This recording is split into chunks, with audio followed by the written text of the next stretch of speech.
শোনা রে তোর মাথায় আসলে মাল আছে, কারণ ওই জানে যে কলে ঠিক আপনাদের মনে বাড়ি দেশকে ঘুরতেছে চলে। এই দেখেন কোথায় ঠিক অঠিক কোয়া লাগবে কয়া লাগে। বেঁচে থাক বাবা, তুই বেঁচে থাক, বড় যেন বউ সাইড হয়। এই আসলেন কে? স্যার বিয়ে জায়েজ নাই?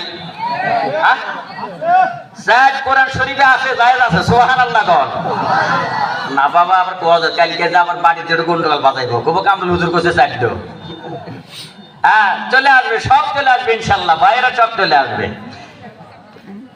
রূপেরি গৌরবে কোন নাকি আমার সাথে মিলে দিলে অস্কর মই গতবার করি নাই একসাথে, এবার দেখতেছি হিংসা হচ্ছে না আমার দেহে, মনে মনে করতে হুজুরি মরুক গা। আমি তো ওই বাপ দেখে না, আমি বক্তা, আমরা বক্তা শ্রোতা সব ভাই ভাই নাকি গন? হ্যাঁ মিলে দিলে অস্কর ভালো লাগবে তাহলে। রূপেরি গৌরবে সাজিয়ে সুসাদ সোনা দানা হীরা মালিক আরে রাজকী পোশাক,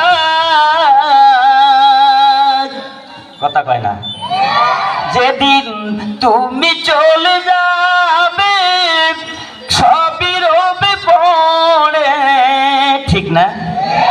যেদিন তুমি চলে যাবে সবই রবে পড়ে, তুমি পড়ে রবে মাটির উপর, সাথে যাবে মার কিনি থান রে মন আমার, কেন বাঁধো দালান ঘর, ঠিক না?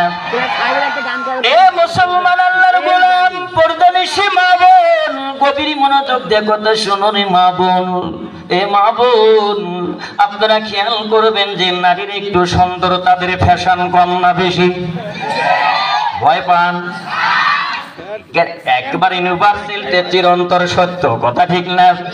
কারণ যেই নারীর একটু সুন্দর রে বাইরে, তাদের একটু ফ্যাশন কিন্তু বেশি, কথা ঠিক না? কারণ এতই কাঁকড়া মাথার ভিতরে লাগায়, পুকুর পাগারে আর কাঁকড়া থাকে না, সব মাথার সব কপাল থেকে একবারে চুলের শেষ পর্যন্ত পুরা মাথা কাঁকড়া দিয়ে ঢেকে দেয়, কথা ঠিক কিনা? এই মুসলমান আল্লাহর গোলাম পর্দানিশি মা বোন, গভীর মনোযোগ দিয়ে কথাটা শোনা লাগবে রে ভাই। মা বোনরা শুনছে, আপনারা একটু খেয়াল করেন, দেখেন তো কথাটা ঠিক কিনা। এই দরদি ভাইরা, আমি মা বোনদের পায়ে হাত দিয়ে বলতে চাই, করজোরে নিবেদন আর্তনাদ আমি করতে চাই। এই মা বোন, কারণ তোমার অয়াত প্রতিশোকে ভর্তি তোমার থ্রি পিস আর কাপড়ের শেষ নাই। এরপরেও স্বামীর সাথে অনেক মহিলা আছে রে ভাইরা, স্বামীর সাথে এই পোশাক প্রসাধনী, কারণ কসমেটিক্স এইগুলোর জন্য স্বামীর সাথে মাঝে মাঝে ঝগড়া লাগায়। তোরা কে ঠিক কর, তোরা কি বিয়ে করছু? তাহলে ঠিক হলো বউয়া লাগে রে, কথা ঠিক না? এই মুসলমান আল্লাহর গোলাম নবীর উম্মতের দল, পর্দানিশি মা বোনের দল, গভীরভাবে মনোযোগ নিয়ে কতটা শোনা লাগবে। আমি আপনাদের বিপক্ষে বলছি না, আমি আপনাদের পক্ষে কথাগুলো বলছিলাম।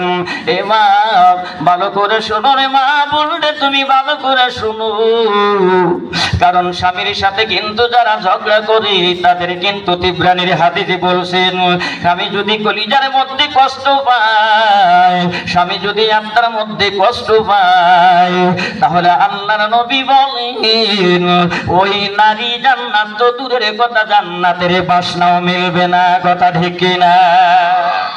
এই জন্য বলছিলাম মা বোন রূপেরই গৌরবে সাজিয়েছো সাজ, কারণ যাদের একটু রূপ চেহারা ভালো তাদের সাজগোজ কিন্তু আরো বেশি থেকে বেশি।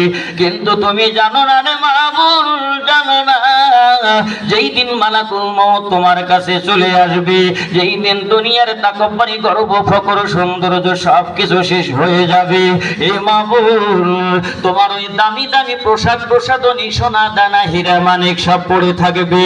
কারণ আমার বিদ্যা বনিতা বড় লোক ছোট লোক ল্যাংটপতি কোটিপতি চাকরিজীবী দরিদ্র মানুষ ব্যানালা রিস্কাওয়ালার বিবি যাই হোক না কেন, সবার জন্য সাদা তিনখানা মার্কিন তোমার 3 পিস যদি সকালবেলা একটা পড়ো, দুপুরে আর একটা পড়ো, বিকেলে আর একটা যদি ব্যবহার করো রে মা বোন, তোমার কিন্তু ওয়ারড্রোবের ভিতরে যেইগুলো জমা আছে এইভাবে 1 মাস পরলেও তোমার পোশাক শেষ হবে না। কিন্তু তুমি একবার চিন্তা করে দেখো, আমার আল্লাহর কি কারিশমা, আমার আল্লাহর কি খেলা, নিয়তির কি বিধান।